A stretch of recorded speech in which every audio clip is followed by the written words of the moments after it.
Apparently mga kababayan, pinapayuhan na po pala ni dating Pangulong Duterte si VP Sara na umalis na po sa politika sa lalong madaling panahon. Pakinggan po natin itong content na to, nakita ko lang to sa TikTok, bigyan po natin ng reaction dahil dito binahagi niya yung balita nga po na hinihimok na ni PRRD na mag-resign or umalis na sa politika si VP Sara as soon as possible. Ito po. Paano ba yan mga DDS, yung mismong si Katay Diggs nyo, si Fentatay, pinagre-resign na yung anak niyang palpak, yung VP na walang ginawa kundi maglustay ng pera ng taong bayan, mameke ng mga dokumento para gamitin yung pinaghirapang pera ng taong bayan. Ngayon yung tatay niya mismo gusto siyang pag-resignin. Alam naman natin kung bakit, dahil kaliwat ka ng kaso na ang nakakasa para dito kay Tambalustay. Sa dami ba naman ng kapalpakan niya, una sa DepEd, tapos dyan sa confidential funds, malamang himas rehas ito. At yung tatay niya, itong si Digong nyo, himas rehas din ito. Alam nyo kung bakit? Yung ICC, yung lubid ng ICC, malapit nang ipaasok sa leeg niya. Nakabitin na sa leeg niya yung ICC. Anytime, dadamputin na yan sa pag-amin niya na siya at si Bato de la Rosa ay miyembro ng DDS. So, paano na yan? Yung mismong tatay, yung poon nyo, ang naglaglag dyan sa anak niya. O baka sabihin nyo na naman, bangag itong si Duterte nung sinabi niya yan. Nasa tamang katinuan ho kaya siya nung sinabi niya yan. Tignan niyo hong mabuti, baka ho nakangiwi. Ano DDS? Sagot! Alam niyo mga kababayan, para po sa akin bilang reaction, ito po para sa akin ay checkmate na. Tinatawag na itong checkmate. Bakit po? Kasi kung hindi po magre-resign si VP Sara, tapos masasampahan po siya ng kasong plunder and then possible impeachment po. Pag na-impeach po siya, hindi na po siya makakatakbo sa kahit anong posisyon sa gobyerno kapag po na-impeach, no? And kung mag-resign naman po siya, mas lalo po siyang mawawala ng influence or connection or power to defend herself and her family. Mga kababayan, matatandaan po natin na ang tatay po niya, si Senator Bongo, si Senator Bato, sila po may mga kinakaharap na kaso, no? Kay Senator Bato, if I'm not mistaken sa ICC, Senator Bongo, si PRRD, yung mga sanampang kaso ni Trillanes, and then si PRRD sa ICC may kaso din. And then si Pulong at saka po yung asawa ni VP Sara, may mga kaso din po na isinampa si Trillanes po kay Kong Pulong at saka po sa asawa ni VP Sara si Mans Carpio.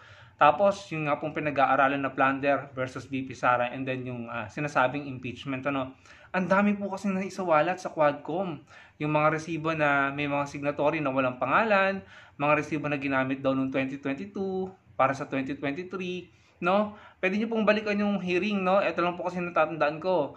I may be inaccurate pero may mga irregularities po talaga. Tapos yung Mary Grace Piatos na dapat magpakita para mapatunayan kung totoong tao, yung paggastos ng 125 million in 11 days, yung paggamit po ng certification from AFP para i-justify yung confidential fund ng ahensya ni VP Sara, pero sabi ng AFP, wala naman daw silang natanggap na pera or ambag from VP Sara. So, yung po, mabigat po yun. Pwede pong betrayal of public trust yun kapag napatunayan.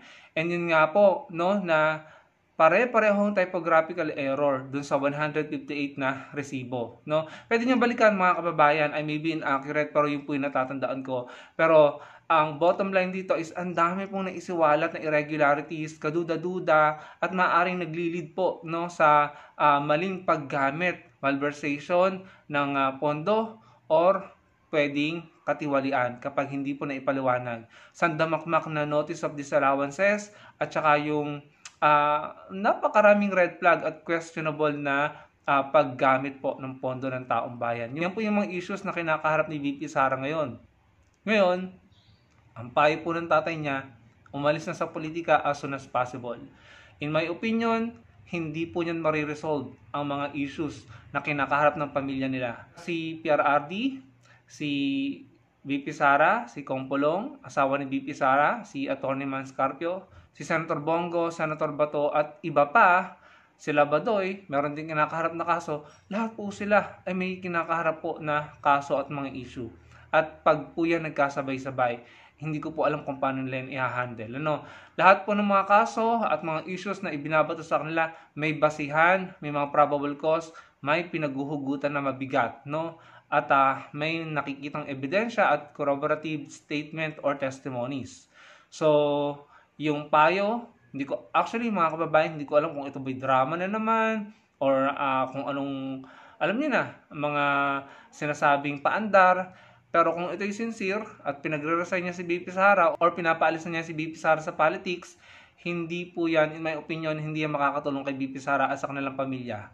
Pero regardless kung umalis siya or hindi sa politika, mag-resign siya or hindi, at the end of the day, haharap pa rin sila sa mga dapat nilang harapin at sagutin patungkol sa mga issues na kinakaharap nila at mga kaso.